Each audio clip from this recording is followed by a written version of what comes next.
आज छुआठू बड़ पर्यंत समस्त पसंद आम गुपचुप तैयारी करवा घरे जोटा कि बहुत सहजरे हो। तो hi friend secret foodie channel को आपण मानक स्वागत।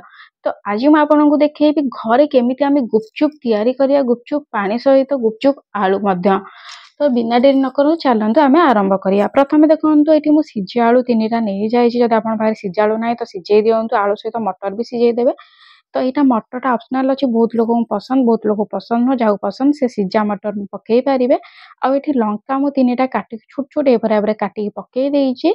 पियाज ये गोटे पूरा छोट छोट छोट छोट पीस करके पकई देइछि। स्वाद अनुसार ये आम देदेबा लुण आउ टिके लंका गुंड देखिकी देवे। जदि छुआ खाऊं तो बेसी लंका गुंड देवेनि कहीं कंचा लंका भी ये पकईचे। तो ये जीरा पाउडर आम पकईदे आप चाहिए जीरा पाउडर घरे करेंगे ना मार्केट रू कि पारे। आइए देखो आम टे पकईदे बादाम बादाम ऑप्शनल अच्छे जब आपको पसंद तो आप पकईबे। आई मुझे पकई लास्ट धनिया पत्र आपको जब पुदीना पत्र पसंद तो पुदीना पत्र भी आप पकई पारे। जदि या भितर किसी कौन गोटे जिनसटे ना आप स्किप करें। तो चलते आम पानी करवा। पानी करने प्रथम ये मुझे इमली जोटा कि आम कइया कह जाए। तो कइया ये मुझे कइया को मुझे पकई गरम पानी। जदि आप प्लानिंग अच्छी करने तो आप 15-20 मिनट पूर्व पकई दिंतु। जदि हठात किए करुँच तो पानी रे गरम गरम पानी ही पकई दिंतु कइया उपरे जोटा कि शीघ्र सॉफ्ट हो। आम एपटे छाड़ी देछि से गरम पानी खाई सॉफ्ट होता ता भीतर आम ये गोटे चटनीटे करवा जोटा कि हूँ आम लंका आउ धनिया पत्र दीटा पकईकी पानी देदेवे। देखो जब आप धनिया पत्र ना तो ये चटनीटा को भी आप स्किप करें। बाकी ये चटनीटा आम कर अधिक स्पाइसी लगी था तेणुक ये आम कर ग्रीन चटनी कह जाए। जदि ये आपके आवेलेबल ना धनिया पत्र तो आप स्किप करेंगे कि जब छोट छुआ खाऊँ तो लंका काटी पारे। तो ये देखो आम बहुत बढ़िया भाव चकड़ी देले कइयाराक कइयार आम सब तार उपरटा आम टे छड़ेदेवा यहीपरि भाव में चापीदेवा तार ऊपर लेयर छाड़ी जोटा कि आम कइया पानी बहुत बढ़िया भाव में टेस्ट आसो खट्टा लगे।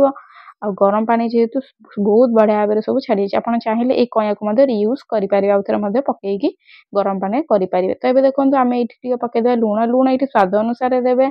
आउ ये देखो ब्लैक सल्ट अच्छी ब्लैक सल्ट निहाती भाव पकेबे जदि ना तो स्किप करेंगे जदि अच्छी तो निहाती भाव में पकाते तार टेस्ट अलग प्रकार आए। ये देखो जीरा गुंड देदेले टिके लंका गुंड देदेले आम ये कौन करवा सबू तक पकई सारापर आम जो धनिया पत्र को आउ लंका पेस्ट करते ना सेटा को आम ये पकईदवा।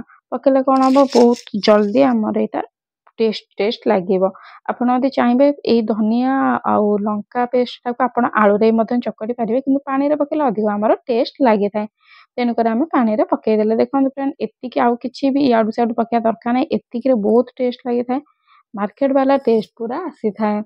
तो या देखो आम छाड़ीदे एवं आम करिया गुपचुप। तो देखो फ्रेंड गुपचुप कराई मुझे नहीं जाइए मार्केट रे मिलुए गुपचुप ये गुपचुप आपको बहुत सहजरे मार्केट रे आवेलेबल मिल जाव।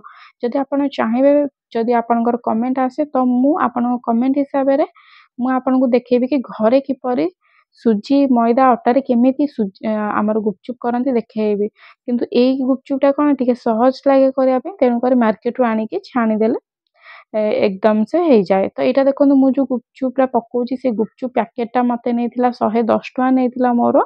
आउ ये गुपचुप रे माने बहुत गुपचुप भी आसला 110 टଙ୍କା नहीं पैकेटा। तो यहाँ हूँ मीडियम साइज आसला यार बड़ साइज अच्छे छोट साइज अच्छे मीडियम साइज अच्छे। तो आपको जो साइज टे पसंद से साइज टे जाइए आप मार्केट रू आनीपारे। आप चाहिए खोलारे भी आनीपारे खोलारे भी बिक्री होची चाहिए आप एका सहित पैकेट रे आनीपारे।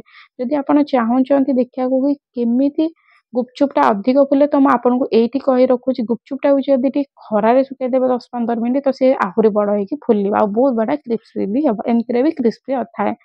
तो देखो ये हो गला आमर गुपचुप पानी आलू 3टा जाक आमर रेडी हो गला खायापी। तो चलते बिना डेरी नक आम गुपचुप खावा। तो खाइला भितर मुझे कही रखुची जदि एपर्यंत आप मो चैनल सब्सक्राइब करना तो प्लीज सब्सक्राइब करके लाइक कर दिखाँ। आपड़ कौटू देखुं सेटा भी मो सहित शेयर करूँ। आदि मो भिडियोटी आपको भल लगुच प्लीज गोटे कमेंट कर दिंतु नेक्स्ट मुझे कौ रेसीपी आणिकी आसबि। आ प्लीज आपण सांग मान सहित आप फैमिली सहित भी ଭିडियो ସେୟାର କରନ୍ତୁ। ମୁଁ ବହୁତ ଚଟପଟା ଫାଷ୍ଟ ଫୁଡ୍ ଆଇଟମଠୁ ନେଇକି ବ୍ରେକଫାଷ୍ଟ, ଡିନର, ଲଞ୍ଚ ସବୁ ଆଇଟମ ଆପଣମାନଙ୍କ ପାଖରେ ସେୟାର କରିଛି।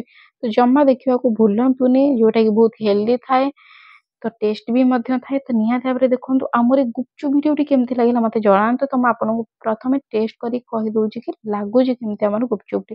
ତ ଦେଖନ୍ତୁ ଆମେ ଘରେ କରିବା ଦ୍ୱାରା କଣ ହେଇଥାଏ, ଆମେ ଭରଭରିକା ଆଳୁ ମଧ୍ୟ ଏଇଠି ପୂରେଇଥାଉ, ଭରଭରିଆ ପାଣି ଦେଇଥାଏ। ଯେତେବେଳେ ଆପଣ ଠେଲାରେ ଖାଇବେ ତ ଆପଣ ଦେଖିବେ ଆପଣଙ୍କୁ ଛୋଟ ଗୁପଚୁପ୍ ଏକରେ ତ ମିଳିବ, ତାପରେ ପାଣି ବି ଟିକେ, ଆଳୁ ବି ଟିକେ, ଯୋଉଟାକି ଖାଇବେ ପେଟ ପୁରିବନି। ଆଉ ଆମର ତ ଏପଟେ 10 ଟଙ୍କାର ମିଳୁଛି 5ଟି ଗୁପଚୁପ୍। ଆପଣଙ୍କର କେତେଟା ଗୁପଚୁପ୍ ମିଳୁଛି ମୋତେ ନିହାତି ଭାବରେ କମେଣ୍ଟ କରିକି ଜଣାନ୍ତୁ। ତ ଥ୍ୟାଙ୍କ ୟୁ।